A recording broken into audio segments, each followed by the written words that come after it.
Hey, Sharon Horne-Ellstrom here. I didn't realize that the live had started, so I'm going to sneak a drink of coffee.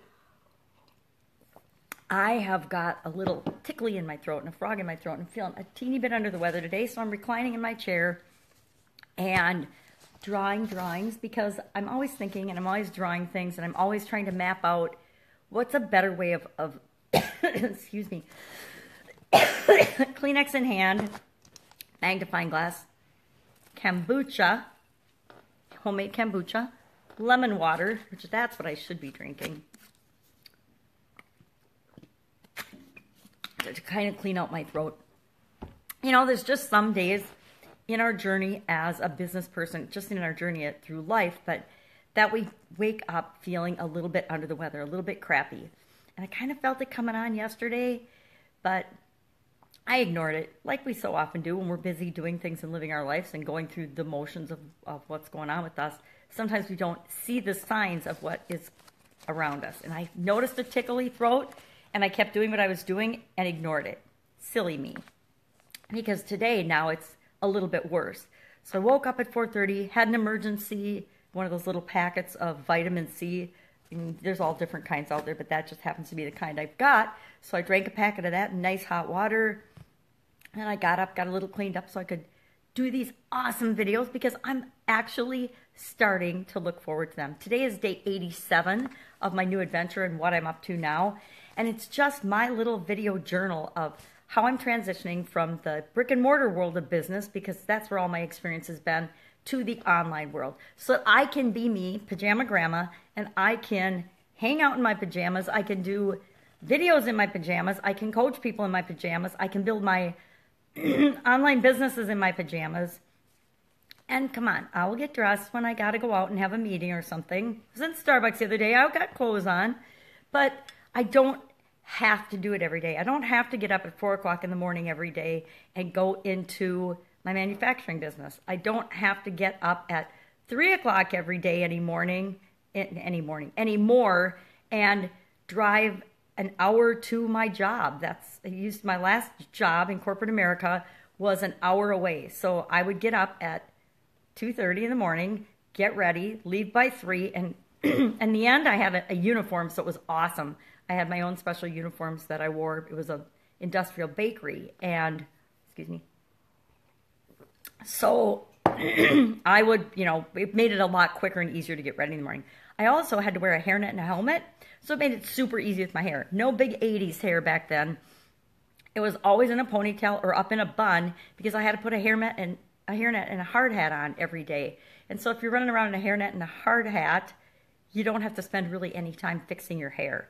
So that saved me a ton of time. So instead of it taking, an hour or so to get ready in the morning, I could knock it out in half an hour, and I could be up and out the door with my coffee and driving in no traffic. Part of why I went in so early was so that I didn't have to battle traffic more than once a day.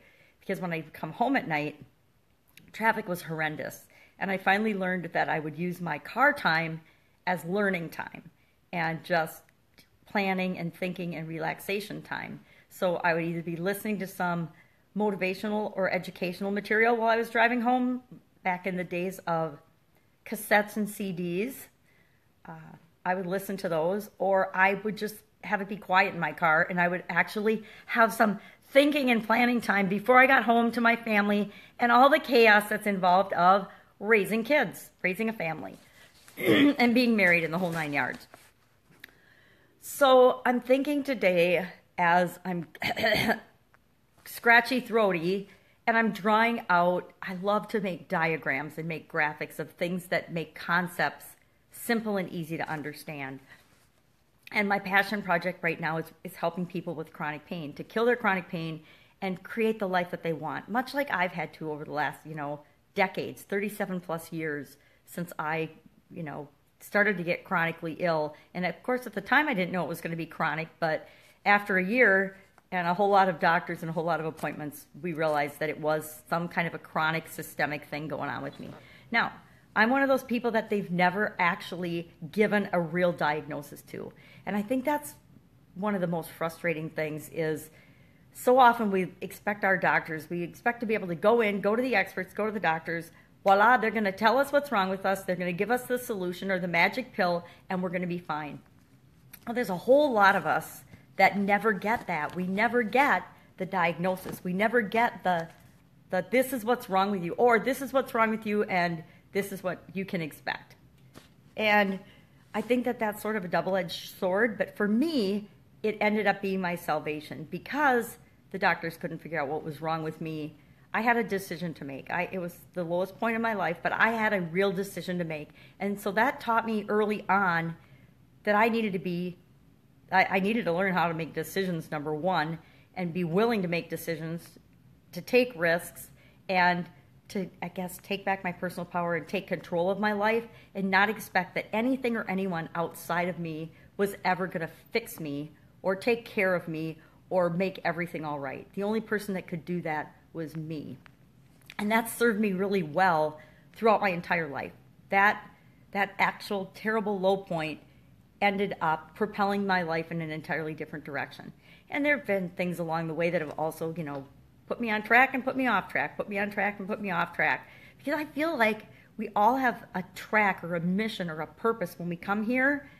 And I studied purpose for a really long time because I didn't ever feel like I knew my purpose or I had a purpose. I knew it always felt inside like I had one, but I didn't feel like I knew what it was. I always felt for like 20 years, from the time I was young, a teenager realizing, hey, I can do something in this world and in my life, to not so long ago. I hate to even admit how recently I figured this out for myself. And this might not work for you, but it's totally worked for me in terms of taking the pressure off and alleviating some of the doubt and fear and worry that I was having around this whole, what the heck's my purpose? Why don't I know what I'm supposed to be doing with my life thing? And how many of us have that? How many of us are going through our life beating ourselves up because we feel like there should be more, but we're not getting it, we're not achieving it, because we don't know exactly, or we don't think that we know exactly what we should be doing or what we should be going after. I spent a lot of time worrying about that and pondering it. So I studied tons and tons of people's courses about defining your purpose. I read, probably 20 or 30 or 40 books on purpose and purpose-driven life, and I can't even remember all the titles, but I bet they're all still on my bookshelf.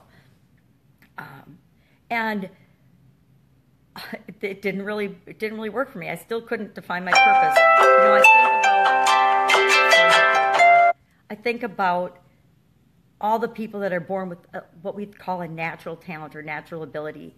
I mean, people that are great artists, people that are great musicians, people that are great actors or whatever it is that we consider a natural born talent. Singers, most people either are born they can sing or they can't, but there's, of course, exceptions to that. There's exceptions to everything. But in general, when I was thinking about this and studying it, it was like, well, how come I couldn't have been born really artistic? How come I couldn't have been born with a beautiful voice? Because, man, I don't have a beautiful voice. My kids and even my granddaughter, which this really reinforced for me the no singing thing, but I do like to sing around the house sometimes. Sometimes I'm one of those people that every once in a while I'll just break into song because it helps me change my state. So as far as I used to think that, I used to wonder, why the heck don't I have one of these natural talents? Wouldn't my life be so much easier if that were true for me? Well, we can look around ourselves and we can find examples of people that have taken advantage of their gifts, and all of our gifts, whatever we're born with, we need to cultivate and learn and grow and master for it to really positively impact our life and the lives of others. I mean, a lot of people are born with artistic talent, musical ability, mathematic genius, whatever, and they don't do anything with it. They squander it, or they achieve a modicum of success and then they throw it all away because they don't believe they deserve it. A whole lot of things like that. But I remember thinking and feeling like, why don't I know my purpose? Why don't I have a purpose? What the heck am I here for? And it wasn't until after my sudden cardiac arrest, and it was more studying and more searching and listening to more experts and gurus, that all of a sudden, and I couldn't tell you which expert or which guru helped this to click in my mind. It might have been just a culmination of a whole bunch of them. But I finally, for me, realized that my purpose, excuse me, My reason for being here on the planet is to simply experience my life as only I uniquely can. It was like a light bulb going off when I realized that, experiencing my life as only I uniquely can. Because when I do that, I am contributing to the rest of the world and the rest of the universe. When I'm being myself and living my life true to myself, I am living my purpose. Because if I'm doing that, everything I'm supposed to be doing naturally is attracted into my life, and I just do it naturally. I just be myself, and what comes along is exactly what I'm supposed to be doing. Now, the engineer and scientist and pragmatist in me says, it can't possibly be that easy. It can't possibly be that simple. What would the world be like if all of us were just being ourselves and doing our own thing? And to a certain extent, I get that. But also, what would the world be like if we were all just being ourselves, being the best version of ourselves, doing the best we can to make the world a better place? What would that world be like? I'm thinking that world would be pretty darn nice and that I would like to live there versus the world we live in now that's, riddled with scarcity and lack and competition and, all of the negative doubt, worry, and fear that people have, which causes them to behave in ways that are just plain crazy. So I'm thinking maybe that's not such a bad idea. And we can think of examples of people that are being themselves or striving to be themselves. Oprah Winfrey comes to my mind all the time because whether you agree with Oprah or like Oprah or not, she is an example of someone who has shared her journey with us to become herself and the best version of herself. She's gone from, her beginnings as an abused woman to an absolute phenomenon. And no one can argue with that journey and with that path. And I think why some of us love her so much, whether we agree with her politics or her beliefs or what she does or not, is because we've come along with her on that journey over decades. We've watched her grow and become, and one of the most influential people in the world, if, not the most influential woman in the world right now, which, she probably is. And again, you can argue that. It doesn't matter. The principle's the same. The theory's the same. The thought behind it is the same. When we're being ourselves, when we're becoming ourselves, people love that. And the number one reason is because by being ourselves, we show people that it's perfectly all right, and we're giving them permission. Even though they don't need our permission, it gives them permission to be themselves. So I guess I don't even know why I'm on this rant today, because it has nothing to do with my new adventure and what I'm doing now. It's just I'm going off on a little tangent about being myself and why I'm adamant about being myself. And it all started with talking about why I'm adamant about helping people with chronic pain. So I don't know how I got here, but it's important. It's important that we know that there is no one purpose light bulb. And maybe you will get that light bulb moment. I haven't gotten it yet. I guess as close as I've come is thinking that being myself is my light bulb moment and is my aha. It is my purpose and my reason for being. And I don't know what yours is going to be. Only you know that. But I will tell you, you do know what it is. I've always known that my purpose is to be myself and experience life as only I can experience it. And, it doesn't matter if anybody else agrees that that's their purpose or not, because it's not their purpose. It's my purpose. My purpose is that's mine. And so whatever yours is and however you get at that realization and that journey, go out and find it and then start moving toward it. Because every step you take toward it, you'll know. I know if I'm moving toward my purpose or not. Because if I'm moving toward it and what I'm doing and the actions I'm taking and what I'm thinking and what I'm feeling feels good or light or right to me, then it is the right thing for me.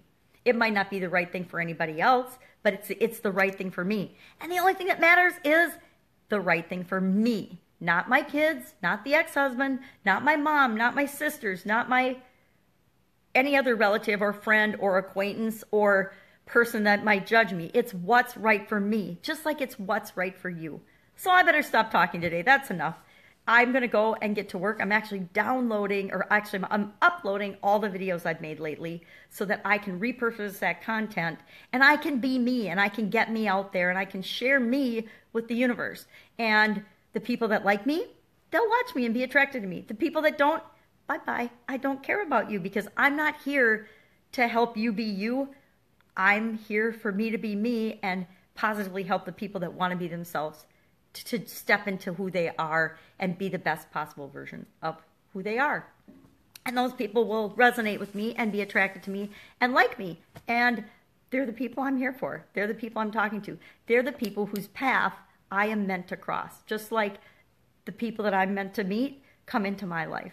So go out and make it an awesome day. Pajama Grandma is going to nurse her cold and get some awesome work done because I am all about living my life in my pajamas, making the world a better place in my pajamas, and being Pajama Grandma in my pajamas.